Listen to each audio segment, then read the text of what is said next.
Assalamualaikum warahmatullahi wabarakatuh. Kami dari kelompok 4 akan menjelaskan mengenai suri teladan tokoh-tokoh Islam di Indonesia, yaitu Kiai Haji Khalil Bangkalan, Kiai Haji Hasyim Asy'ari, dan Kiai Haji Ahmad Dahlan.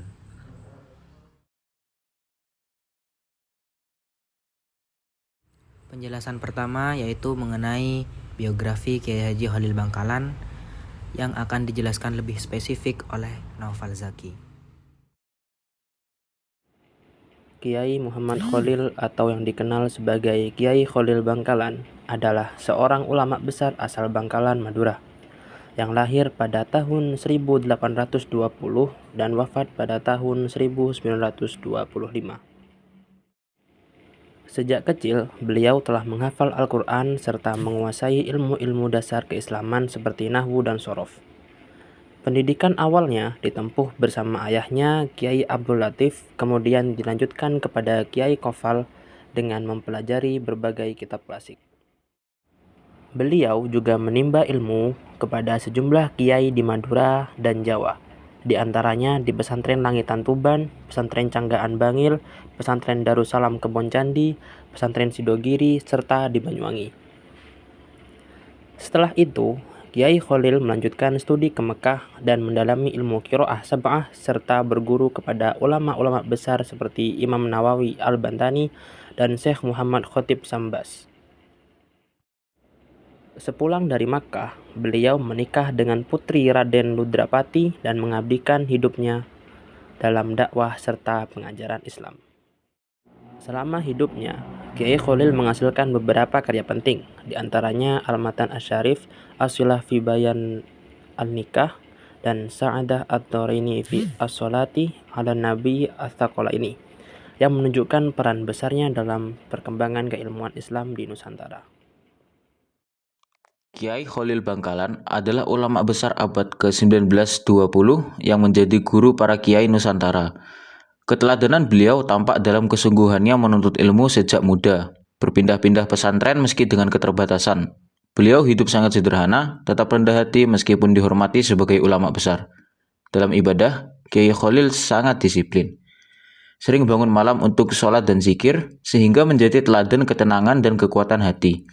Beliau juga dikenal penuh kasih sayang kepada santri, membimbing mereka tidak hanya dalam ilmu tetapi juga akhlak.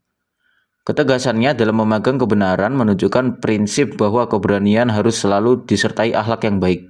Dari beliau, kita belajar tentang ketekunan, kesederhanaan, disiplin ibadah, kasih sayang, dan juga keteguhan sikap.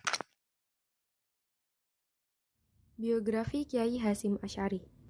Kiai Hasyim Asy'ari lahir pada 14 Februari 1871 di Jombang, Jawa Timur, dari garis keturunan ulama sekaligus bangsawan yang bersambung hingga Joko Tingkir dan Brawijaya VI. Sejak usia muda, beliau telah menunjukkan kecerdasan luar biasa dengan mengajar santri di usia 13 tahun dan berkelana menuntut ilmu ke berbagai pesantren di Jawa dan Madura, termasuk berguru pada Kiai Khalil Bangkalan. Beliau kemudian memperdalam ilmu agama di Mekah selama 7 tahun di bawah bimbingan ulama-ulama besar dunia, hingga akhirnya dikenal sebagai ulama yang sangat ahli dalam bidang hadis. Sekembalinya ke tanah air pada tahun 1899, beliau mendirikan pesantren Tebu Ireng di Jombang yang kemudian menjadi salah satu pusat pendidikan Islam paling berpengaruh di Indonesia. Selain dikenal sebagai ulama besar dan pendiri Nahdlatul Ulama atau NU, beliau adalah sosok mandiri yang membiayai dakwahnya melalui usaha tani dan perdagangan yang sukses. Hingga wafatnya pada 25 Juli 1947, Kiai Hasyim Asy'ari meninggalkan warisan intelektual berupa puluhan kitab rujukan beserta belasan putra-putri yang melanjutkan perjuangannya dalam menyebarkan ajaran Ahlussunnah wal Jamaah. Teladan dari Kiai Hasyim Asy'ari. Ada cerita yang cukup mengagumkan tatkala Kiai Hasyim bersama dengan Kiai Khalil. Suatu hari, beliau melihat Kiai Khalil bersedih. Beliau memberanikan diri untuk bertanya. Kiai Khalil menjawab bahwa cincin istrinya jatuh di WC. Kiai Hasyim pun mengusulkan agar Kiai Khalil membeli cincin lagi. Kiai Khalil pun mengatakan bahwa cincin itu adalah cincin istrinya. Setelah melihat kesedihan di wajah guru besarnya itu, Kiai Hashim menawarkan diri untuk mencari cincin tersebut di dalam WC. Akhirnya, Kiai Hashim benar-benar mencari cincin itu di dalam WC. Dengan penuh kesungguhan, kesabaran, dan keikhlasan, akhirnya Kiai Hashim menemukan cincin tersebut. Alangkah bahagianya Kiai Holil atas keberhasilan Kiai Hashim itu. Dari kejadian inilah, Kiai Hashim menjadi sangat dekat dengan Kiai Holil, baik semasa menjadi santrinya maupun setelah kembali ke masyarakat untuk berjuang. Hal ini terlihat dengan pemberian tongkat saat Kiai Hashim hendak mendirikan Jam'iyah Nahdlatul Ulama. Muhammad Darwis atau Kiai Ahmad Dahlan lahir pada 1 Agustus 1868 di Kampung Kauman, Yogyakarta. Beliau adalah anak keempat dari pasangan Kiai Haji Abu Bakar bin Haji Sulaiman dengan Siti Aminah binti Kiai Haji Ibrahim. Sejak kecil, beliau sudah terlihat sebagai anak yang cerdas dan kreatif. Beliau mampu mempelajari dan memahami kitab-kitab yang diajarkan di pesantren secara mandiri. Beliau dapat menjelaskan materi yang dipelajarinya dengan rinci sehingga orang yang mendengar penjelasannya mudah untuk mengerti dan memahaminya. Beliau juga sudah mampu membaca Al-Quran dengan tajwidnya pada usia 8 tahun. Pada tahun 1883, setelah cukup menguasai pengetahuan agama, beliau berangkat ke Mekah selama 5 tahun. Di sana, beliau mengkaji kitab-kitab Tauhid karangan Syekh Muhammad Abduh, Tafsir Juz Amma karangan Syekh Muhammad Abduh, Kanz al-Ulum dan Dairat al-Ma'rif karangan Farid Wajdi, Fi'al Bid'ah karangan Ibnu Taimiyah, Tafsir Al-Manar karangan Syekh Rashid Ridho, Majalah Al-Urwat Al-Wusqah, dan masih banyak kitab-kitab yang lain yang sering beliau kaji. Menjelang kepulangannya, beliau menemui Imam Syafi'i Syed Bakri Syadha untuk mengubah nama dari Muhammad Darwis mendapatkan nama baru Haji Ahmad Dahlan.